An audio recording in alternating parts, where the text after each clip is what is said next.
जय हिंद, नमस्कार साथियों, स्वागत है आपके अपने चैनल में। एसके झा सर का जो बायोलॉजी में पूछने वाले हैं वो चैप्टर का नाम है उत्तक। उत्तक में हम सब विभिन्न उत्तक के बारे में पढ़ेंगे, हिंदी और इंग्लिश दोनों में। जैसे आपका कोलन कायमा देगा उसका इंग्लिश दे देता है, कोलन कायमा का हिंदी दे देता है। तो आपका मृदु उत्तक हुआ, स्क्रीन कायमा, ये सबका इंग्लिश दे देता है। इंग्लिश हिंदी जहाँ भी होगा, जो इंपॉर्टेंट क्वेश्चन होगा वो हम बताएंगे। आप सब जरूर ध्यान से वीडियो को 2 बार देखिए, आपको पूरा तरीका से याद हो जाएगा। उत्तक, इसको इंग्लिश में क्या बोलते हैं? टिश्यू। ये बताइए कि उत्तक किसे बोलेंगे? डायरेक्ट कोशिका के समूह को, समान कोशिकाओं के समूह जो एक काम करते हैं उसे बोलते हैं उत्तक। समान कोशिकाओं के समूह को क्या बोलते हैं? उत्तक। जब कोशिका समूह में होता है तो उसे क्या बोलते हैं? उत्तक। समूह में मौजूद कोशिकाओं के बीच जो स्थान होते हैं उसे क्या बोलते हैं? अंतरकोशिकीय स्थान। बस समझो कि चारों तरफ से हम सब घेरे हुए हैं, तो ये क्या हुआ? ये कोशिका का समूह हो गया, तो उसी को क्या बोलेंगे? उत्तक। चारों साइड से घेरे हैं, तो अब चारों साइड घेरे हैं तो बीच में क्या है? खाली जगह है। तो खाली जगह के जगह क्या बोलेंगे? उसको अंतरकोशिकीय स्थान। बीच में जो खाली स्थान होता है इसको क्या बोलेंगे? अंतरकोशिकीय। तो उत्तक शब्द का प्रयोग किसने किया था? बीचट। उत्तक शब्द का प्रयोग बीचट ने किया था। किस देश का था? फ्रांस। उत्तक शब्द, उत्तक के अध्ययन करने वाला विज्ञान को क्या कहा गया? हिस्टोलॉजी या औतिकी। उत्तक के अध्ययन करने में औतिकी या हिस्टोलॉजी। हिस्टोलॉजी संबंधित अध्ययन की शुरुआत किसने किया था? मालपेगी। मालपेगी, हाँ, उसके जनक भी, फादर ऑफ हिस्टोलॉजी के जनक को ना मालपेगी। उत्तक शब्द का प्रयोग किसने किया था? बीचट। और उत्तक शब्द दिया किसने? Grave, engrave. दिया किसने? ग्रेव। और उत्तक शब्द का प्रयोग किसने किया? बीचट। और कहाँ के थे? फ्रांस। और समान कोशिकाओं के समूह को क्या बोलेंगे? उत्तक। और खाली जगह बोलेंगे उसको क्या बोलेंगे? अंतरकोशिकीय स्थान। उत्तक जो होता है कितने प्रकार का होता है? 2 प्रकार का। एक पादप उत्तक और जंतु उत्तक। पादप को इंग्लिश में क्या बोलेंगे? Plant tissue. और जंतु को एनिमल। पादप उत्तक कितने प्रकार का हुआ? 2, अस्थायी उत्तक और बीजोत्तक उत्तक। अब पढ़ेंगे हम सब अस्थायी उत्तक में जो पढ़ेंगे सरल उत्तक पढ़ेंगे। सरल उत्तक, इसका निर्माण एक ही प्रकार की कोशिका द्वारा होता है तो उसको बोलेंगे सरल उत्तक। सिंपल एक प्रकार का होगा, क्या बोला? सरल उत्तक। तो सरल उत्तक 3 प्रकार का हुआ। मृदु उत्तक। मृदु उत्तक को इंग्लिश में क्या बोलेंगे? पैरेनकाइमा। यह एक प्रकार के उत्तक में कोशिका संवियासी होता है। कौन होता है? पैरेनकाइमा। पौधे के भोजन को संग्रह करने में भाग में जड़ तनाम पाया जाता है, पैरेनकाइमा। इसको बोलते हैं मृदु उत्तक। ये पूछा रेलवे में क्वेश्चन कि पौधे की भोजन संग्रह करने वाला भाग जड़ तनाम पाया जाता है, कौन? मृदु उत्तक। इसको बोलेंगे पैरेनकाइमा। आलू, मूली, सलजम, ठीक है, जड़। तो ये हो गया कौन? मृदु उत्तक। ये बताइए कि स्थूल कोन उत्तक को इंग्लिश में क्या बोलेंगे? कोलेनकाइमा। कौन आ गया? तो कोलेनकाइमा। इस प्रकार के उत्तक में कोशिकाएं लंबी होती है। कोशिकाएं लंबी होते हैं स्थूल कोन, और कोना पर भी मोटी होती है, कोलेनकाइमा। इस प्रकार के उत्तक में कोशिका स्पर्श करने वाला सेल वाल में सेल्यूलोज का जमाव हो जाता है। स्थूल कोन में किसका जमा होता है? सेल्यूलोज। उसको क्या बोलते हैं? कोलेनकाइमा। कोलेनकाइमा में किसका जमा होता है? सेल्यूलोज। जिससे वही सेल्यूलोज का जमा पाया जाए जिसे बोलते हैं सेल वाल, मोटी हो जाती है। एंजियोस्पर्म, आम, कटहल, जामुन, धान, ये क्या है? स्थूल कोन का। एक यह द्विबीज पत्री के तना और पौधे की छाल में पाया जाता है, कौन? स्थूल कोन। तना और पौधे की छाल में स्थूल कोन। दृढ़ कोन उत्तक को क्या बोलेंगे? स्क्रीनकाइमा। स्क्रीनकाइमा क्या होता है? मृत उत्तक है। दृढ़ कोन उत्तक को क्या बोलेंगे? स्क्रीनकाइमा। इस प्रकार के उत्तक में कोशिका लंबी तथा पतली है, किनारे पर नुकीली होती है, कौन? दृढ़ कोन या स्क्रीनकाइमा। कोशिका को स्पर्श करने वाला सेल वाल पर किसका जमा होता है? लिग्निन। लिग्निन। स्क्रीनकाइमा में बोलेगा लिग्निन। और उसको स्थूल कोन में क्या बताएं? सेल्यूलोज। दृढ़ कोन उत्तक को इंग्लिश में क्या बोले? स्क्रीनकाइमा। स्क्रीनकाइमा को हिंदी में दृढ़ कोन। मृदु उत्तक को बोलेंगे पैरेनकाइमा, और दृढ़ कोन को बोलेंगे स्क्रीनकाइमा। स्क्रीनकाइमा के सेल वाल पर किसकी जमा होता है? जो दीवार मोटी होती है, लिग्निन। बोलेगा कौन जिसके वयस्क अवस्था में यह कोशिका मृत हो जाती है? कौन सा उत्तक मृत है? लिग्निन, लिग्निन बने रे स्क्लेरेनकाइमा। स्क्लेरेनकाइमा होता क्या है? मृत ऊतक है। पौधे के विभिन्न अंगों की सुरक्षा का कार्य भी कौन करता है? स्क्लेरेनकाइमा। या बीज के कठोर कवच और नट्स में भी पाया जाता है कौन? स्क्लेरेनकाइमा। फिर से बोलते हैं ये पौधे के भोजन संग्रह करने वाला भाग जड़ तना पाया जाता है कौन? मृदु ऊतक या पैरेनकाइमा। और ये बताइए कि सेल वाल जो है ना, मतलब कि सेलुलोज का जमाव पाया जाता है और कोना पर मोटी होती है, कोलेनकाइमा। कोलेनकाइमा की हिंदी में क्या बोलेंगे? स्थूल कोन। एक द्विबीजपत्री तना पौधे की छाल पर पाया जाता है कौन? स्थूल कोन या कोलेनकाइमा। दृढ़ कोन ऊतक को क्या बोले? स्क्लेरेनकाइमा। इस प्रकार के ऊतक में कोशिका लंबी, पतली और किनारे नुकीली होती है। कोशिका का स्पर्श करने वाला सेल वाल पर किसका जमा होता है? लिग्निन। स्क्लेरेनकाइमा में लिग्निन, याद रखना, ये बहुत इंपॉर्टेंट है। अब पौधे के विभिन्न अंगों को सुरक्षा भी कौन करता है? Lignin, sclerenchyma. जटिल ऊतक, इसका निर्माण विभिन्न प्रकार की कोशिका मिलने से यह दो प्रकार का होता है, जाइलम और फ्लोएम। इसको वुड कहते हैं। वुड मतलब लकड़ी होता है, वुड कहते हैं लकड़ी। ये दो प्रकार का होता है। ये मतलब जाइलम, जाइलम टोटल 4 प्रकार का हुआ, लेकिन जटिल ऊतक कितने प्रकार का है? 2 प्रकार का, जाइलम और फ्लोएम। और जाइलम कितने प्रकार का? 4। जड़ द्वारा अवशोषित जल और खनिज लवण को जाइलम द्वारा, पत्तियों द्वारा, जल और खनिज लवण को ऊपर जो पहुंचाएगा किसका? जाइलम। और फ्लोएम ऊतक इस विभिन्न प्रकार कोशिका से होता है। ये नलिका के समान संरचना जो जीवित कोशिका की बनी होती है। ये फ्लोएम क्या होता है? जीवित कोशिका का। ये पत्तियों में निर्मित भोज्य पदार्थ को पौधे को विभिन्न भाग में पहुंचाता है किसके माध्यम से? फ्लोएम। पौधे को विभिन्न भाग में पहुंचाता है फ्लोएम। और जल बोलेगा जाइलम, जल जाइलम। बीजोत्तक ऊतक को इंग्लिश में क्या बोलेंगे? Meristematic tissue. इस ऊतक में शामिल कोशिका विभाजन करती है जो पौधे के शरीर को आकार बढ़ता है। पौधे के आकार बढ़ेगा, ठीक है। बीजोत्तक ऊतक का भी बीजोत्तक ऊतक का 3 प्रकार होता है, शीर्ष बीजोत्तक ऊतक, अंतर्वेशी और पार्श्व बीजोत्तक। शीर्ष बीजोत्तक ऊतक को यह पौधे के शीर्ष में भाग में पाया जाएगा। अब पौधे की लंबाई में वृद्धि कौन होता है? शीर्ष बीजोत्तक। पौधे की लंबाई में वृद्धि और शीर्ष भाग में कौन? शीर्ष। अंतर्वेशी बीजोत्तक ऊतक, ये इसके द्वारा पौधे की शाखाओं में लंबी होता है अंतर्वेशी। अंतर शाखा में बोलेगा तो अंतर्वेशी। अब पौधे की जड़ तना किनारे में पाया जाएगा। जो पौधे तनों की मोटाई और गोलाई में होता है पार्श्व। मोटाई गोलाई होगा तो पार्श्व। और शाखा में लंबाई बोलेगा अंतरकोशिकीय। अब पौधे की लंबाई में वृद्धि बोलेगा शीर्ष। लंबा शीर्ष भाग में होगा ना, तो शीर्ष बीजोत्तक। पौधे की शाखाओं की लंबाई में वृद्धि बोलेगा अंतर्वेशी। शाखा लगेगा तो अंतर्वेशी। और पौधे की तने की मोटाई गोलाई में बोलेगा पार्श्व, लेटरल मेरिस्मेटिक। जंतु ऊतक ये 4 प्रकार का होता है। उपकला ऊतक को एपिथेलियम है, उपकला क्या बोलेंगे? एपिथेलियम। संयोजी ऊतक इसको बोलेंगे कनेक्टिव टिश्यू। पेशी ऊतक और तंत्रिका ऊतक, तंत्रिका ऊतक को क्या बोलेंगे? Nervous tissue. उपकला ऊतक शरीर की खुली सतह को सुरक्षा प्रदान करता है, ओपन सरफेस बोलेगा। शरीर की खुली सतह सुरक्षा प्रदान कौन करता है? उपकला ऊतक। त्वचा की बाहरी परत क्या कहते हैं? एपिडर्मिस। त्वचा की बाहरी परत एपिडर्मिस। ये आहार जैसे है, आहार नली, त्वचा की बाहरी आवरण, श्वास नली, वायु कोष्ठ ग्रंथि, अंडवाहिनी, वृक्क नलिका में क्या होता है? ये उपकला ऊतक होता है। कौन कौन बताए? आहार नाली, त्वचा के बाहरी आवरण, श्वसन नली, वायु कोष्ठ ग्रंथियां, अंडवाहिनी, वृक्क नलिका में क्या होता है? उपकला ऊतक।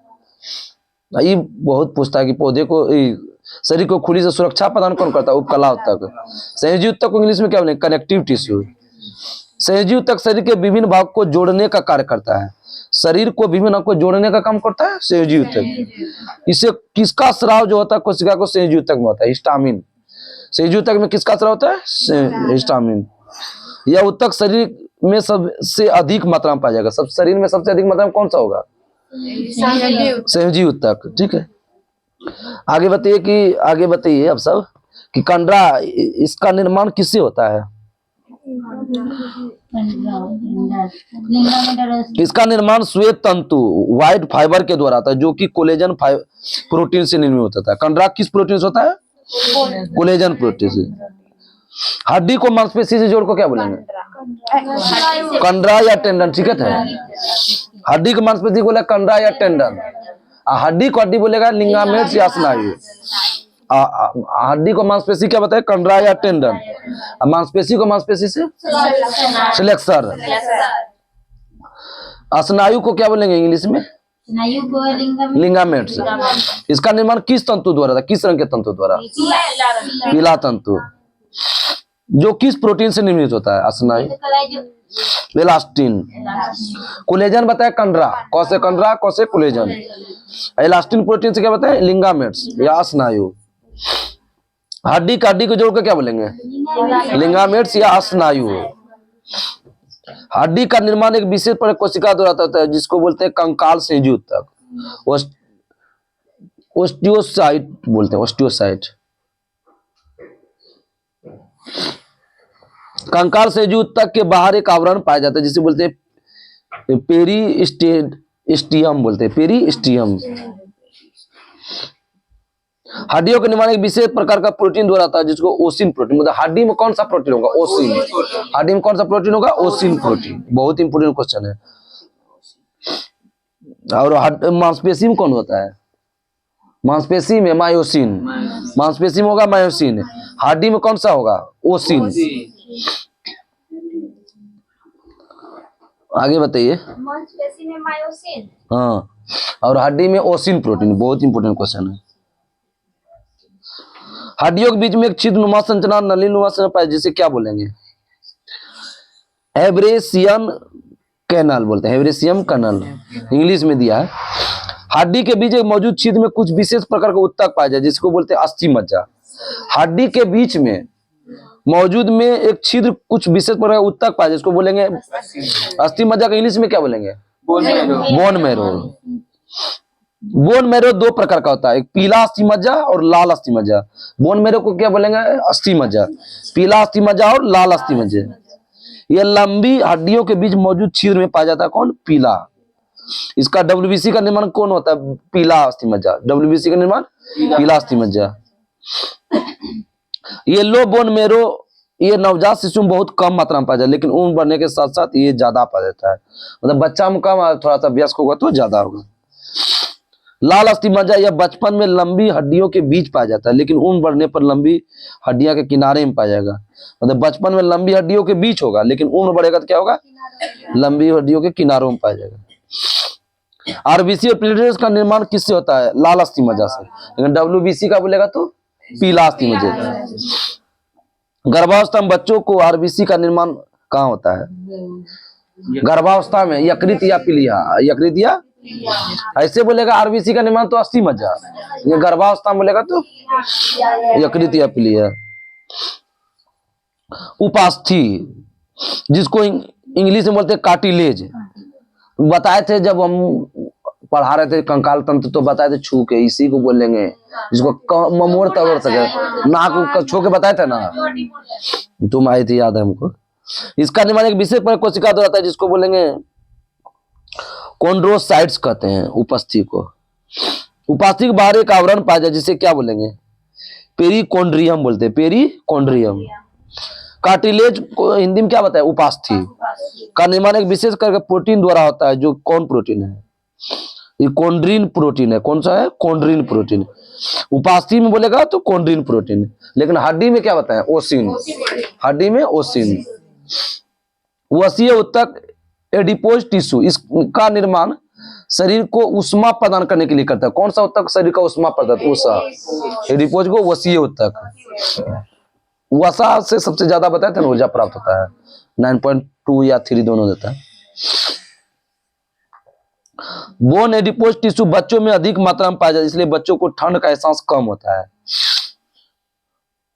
Brown adipose tissue, sorry mistake हो गया, ब्राउन एडिपोज टिश्यू बच्चों में अधिक मात्रा में, इसलिए बच्चों को ठंड एहसास कम होता है। रक्त यह कितने प्रकार का होता है? कितने प्रकार कोशिका से बनता है? 3 प्रकार। आरबीसी, डब्ल्यूबीसी और प्लेटलेट्स।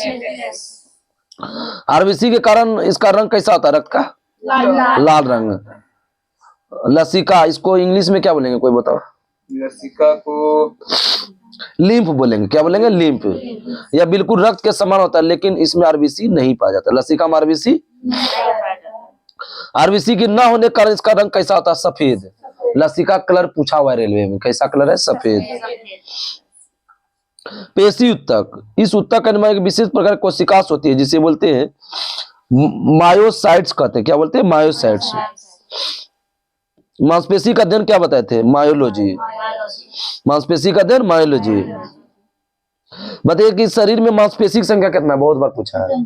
639, 39, 39, 639। 639। बहुत अच्छा ट्रिक दिया तुम। 639 मांसपे शरीर में मांसपेशी की संख्या कितना है? 639, 639। ये बताइए कि गुणों के आधार पर पेशी उत्तक 3 प्रकार का होता है। कौन कौन? हुआ आरेखित को अनैच्छिक बोलेंगे, चिकनी बोलेंगे। और दूसरा होता है रेखिक या ऐच्छिक या कंकालीय। और तीसरा होता है हृदयक पेशी। बोलेगा कि जो है ना पेशी उत्तक कितने प्रकार का? 3। आरेखित पेशी, रेखित पेशी और हृदयक पेशी। ठीक है। यह उत्तक हमारे इच्छा के नियंत्रण में कार्य नहीं करता। कौन सा उत्तक इच्छा नियंत्रण में कार्य नहीं करता? आरेखित। आरेखित को ही बोलेगा अनैच्छिक, इच्छा के अकॉर्डिंग नहीं करता है, अनैच्छिक। हाँ, चिकनी पेशी है। ठीक है। कौन है? आरेखित। जिस प्रकार के उत्तक का सतह चिकना होता है, जिसे फूड पाइप, आहार नली, ब्लड विसल्स, मतलब कि चिकना होता है। कौन सा होता है? तो आरेखित। रेखित या ऐच्छिक उत्तक, इस प्रकार के पेशी उत्तक में रेखाएं या धारियां होती है। पूछा होता है धारियां रेखाएं किसमें होता है? रेखित। रेखाएं या से रेखित याद रखो।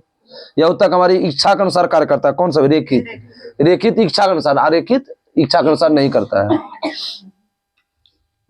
इस प्रकार की पेशी उत्तक हड्डियों से जुड़ी होते हैं, इसलिए मांसपेशी में थकान होते हैं। हाथ पांव की मांसपेशियां, चेहरे की मांसपेशियां रेखित होगा। मांसपेशी में जो थकान होता है, वो जो रक्त जमा हो जाता है, वो किस एसिड का जमा हो जाता है? लैक्टिक एसिड का जाता है। लैक्टिक एसिड का जमा हो जाता है ना, मतलब कि आप दौड़ते हैं तो मतलब कि ये जो है ना ऐसे करके मारने लगते हैं। वो क्या होता है कि आपका ऑक्सीजन का मतलब कि नहीं पास हो पा रहा है, तो रक्त का जो आरबीसी का पूरा ऊपर से नीचे नहीं होता है, इसलिए जमा हो जाता है। तो मतलब गर्म पानी से सब करके, गर्म पानी से करके एकदम तेल से इसे मालिश करो। बर्फ से करो हो जाए, लेकिन ठंडी में मरेगा आदमी नहीं है ना, तेले बढ़िया रहेगा। तंत्रिका उत्तक, तंत्रिका उत्तक का निर्माण एक विशेष प्रकार कोशिका द्वारा होता है जिसे बोलते हैं न्यूरॉन। तंत्रिका उत्तक का निर्माण किससे? न्यूरॉन। न्यूरॉन का मुख्य भाग क्या कहलाता है? साइटोन। न्यूरॉन का मुख्य भाग साइटोन, इसमें केंद्रक पाया जाता है। ये पूछा हो जाए, न्यूरॉन का मुख्य भाग क्या कहता है? साइटोन। न्यूरॉन को हिंदी में क्या बोलेंगे? तंत्रिका। साइटोन में दानेदार संरचना पाई जाए जिसे क्या बोलेंगे? निसिल ग्रेन्युल्स कहा जाता है, जिसका रंग ग्रे होता है। साइटोन का नीचे वाला भाग क्या कहलाता है? एक्सॉन। न्यूरॉन का मुख्य भाग क्या बोलेंगे? साइटोन। और साइटोन का नीचे वाला भाग एक्सॉन। एक्सॉन का रंग कैसा होता है? सफेद। एक्सॉन का रंग कैसा होता है? सफेद। अब रिवीजन चलेगा। रक्त और हड्डी में कौन सा उत्तक होगा? संयोजी उत्तक। रक्त किस प्रकार का उत्तक है? संयोजी। मुंह की परत किसकी बनी होती है? पपड़ीदार उपकला। त्वचा बोलेगा तो एपिडर्मिस मरेगा। हमारे शरीर में कई अंग हैं, कौन सा अंग सबसे बड़ा है? त्वचा। सबसे बड़ा अंग बोलेगा त्वचा। सबसे आंतरिक अंग बोलेगा तो यकृत। और सबसे बड़ा ग्रंथि बोलेगा तो यकृत। सबसे बड़ा मिश्रित ग्रंथि बोलेगा अग्नाशय। और दूसरी सबसे बड़ी ग्रंथि बोलेगा अग्नाशय। मिश्रित बोले और दूसरी सबसे बड़ी बोले अग्नाशय, और सबसे बड़ी बोले यकृत। त्वचा के नीचे और आंतरिक अंगों के बीच कौन सा उत्तक होता है? वसा उत्तक। हमारे शरीर की हड्डियों से कौन सा उत्तक होता है? संयोजी। दिया कौन? ऐसे पशु उत्तक नहीं है, बताओ ऑप्शन में देते हैं। पेशी उत्तक, उपकला उत्तक, तंत्रिका उत्तक, ड्रीड उत्तक। अपने शब्दों के ड्रीड उत्तक। किसमें उत्तक में मैट्रिक्स होता है और कोशिका मैट्रिक्स में सन्निहित होता है? संयोजी। रक्त कैसा उत्तक है? तरल संयोजी। तरल मतलब होता है गाढ़ा। ठीक है, आगे बताइएगा। मनुष्य में एक संयोजी उत्तक का उदाहरण है कौन? हड्डी। खूब क्वेश्चन दिया। किस प्रकार कोशिका से बनी होती है? किस प्रकार की कोशिका से त्वचा बनी होती है? त्वचा किस कोशिका से? अधिचर्म कोशिका। उपकला कोशिका का नाम होता है अधिचर्म। ऊतक के कौन सा प्रकार के ग्रंथियां बनाते हैं? एपिथेलियम। एपिथेलियम ऊतक क्या होता है? ग्रंथियां बनाता है। हिस्टामिन स्राव कोशिका होता है किस ऊतक से? बताए थे, सेंजी ऊतक से। हिस्टामिन का स्राव सेंजी ऊतक। पेशी ऊतक कितने प्रकार का होता है? उधर बताए थे 3। पेशी ऊतक 3 है। रेखित, अरेखित, हृदय। मानव शरीर की त्वचा का सबसे बाह्य परत का होता है? आप बताओ। एपिडर्मिस। आप सब यही बार बार बोल रहे थे ना। लाल समनीय संयोजी ऊतक कौन कौन? रुधिर। अस्थायी ऊतक के निर्माण के लिए एक अस्थायी संरचना का आकार और क्रिया अपनाने की प्रक्रिया क्या कहते हैं? ये क्वेश्चन मेरे टेक्नीशियन में आया था क्वेश्चन। अस्थायी ऊतक के निर्माण के लिए एक अस्थायी संरचना, आकार और क्रिया का अपनाने की प्रक्रिया बोलते हैं विभेदन। ये बताइए कौन सी ऊतक का कोनों पर अनियमित रूप से मोटी होती है? कोलन कायमा। कोना पर बोलते हैं तो उसको अस्तूल कोन। ठीक है, अस्तूल कोन बोलेंगे, सही है बोला था। कौन सा ऊतक कोशिका जीवित, लंबी और कोनों पर अनियमित रूप से मोटी होती है? कोलन कायमा। कोना रे। ऊतक ग्रंथियां का निर्माण करता है उपकला ऊतक। ऊतक संवहन पुल बनाते हैं कौन? जाइलम और फ्लोएम। कौन अस्थायी ऊतक एक पौधे को कठोर और मजबूत बनाता है? स्क्रीन कायमा। कठोर बोलेगा तो स्क्रीन कायमा। कौन तने और जड़ों के शीर्ष पर पाया जाता है? शीर्ष वियोतक। शीर्ष पर शीर्ष वियोतक। किस ऊतक में कठोर कोशिका भित्ति पाया जाता है? स्क्रीन कायमा। कठोर बोले, मरलो बोले, और नारियल के भूसी में भी बोलेगा तो स्क्रीन कायमा। सिव, ट्यूब और स कोशिका मुख्य रूप से किसके संचरण के उत्तरदायी है? पौधे में भोजन के लिए।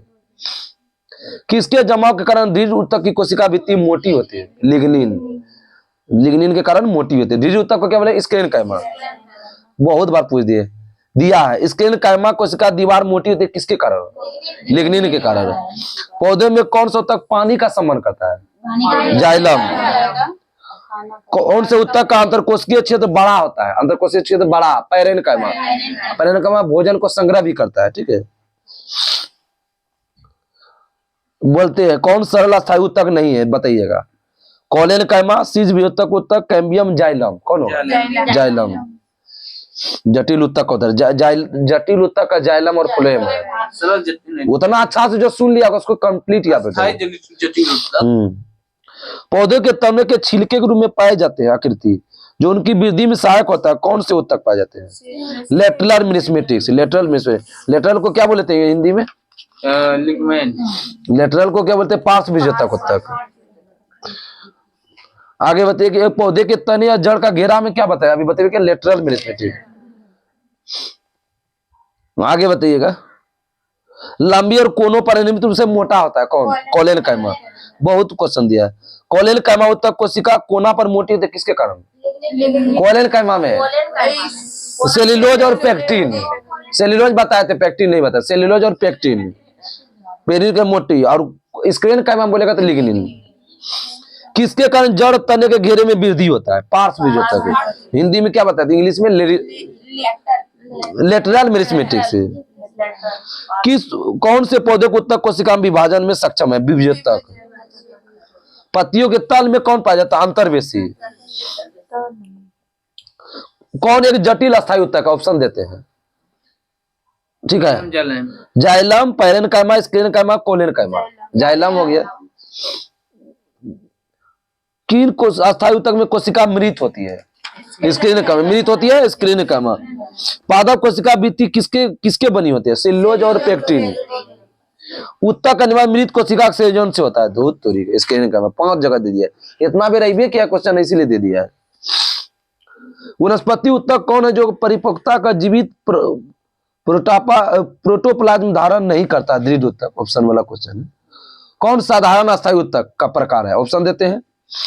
Parenchyma, collenchyma, meristematics. और यही 3 ऑप्शन दे रहे हैं। एगो में 3 है। Parenchyma, collenchyma, sclerenchyma. तो यही है पैरेन्काइमा, कोलेनकाइमा, स्क्लेरेन्काइमा। पौधे में लचीलापन किस ऊतक का होता है? कोलेनकाइमा। पौधे में फ्लोएम का कार्य क्या है? भोजन का, खाद्य पदार्थ का प्रवाह।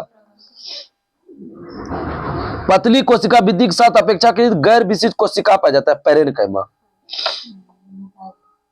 सब बताइए क्वेश्चन आ रहा है। पौधे के सभी भागों में भोजन पहुंचाता है, किसके मदद? फ्लोएम। कौन जटिल अस्थायी उत्तक है? पेरेनकाइमा, स्क्लेरेनकाइमा, फ्लोएम, कौन होगा? फ्लोएम। कौन अस्थायी उत्तक का उदाहरण है? जाइलम, फ्लोएम, रक्त, हड्डी, त्वचा, कौन होगा? जाइलम, फ्लोएम अस्थायी उत्तक। नारियल का छाल किस का बनाता है? स्क्लेरेनकाइमा। किस प्रकार का उत्तक नारियल का भूसी बनाते हैं? वही स्क्लेरेनकाइमा।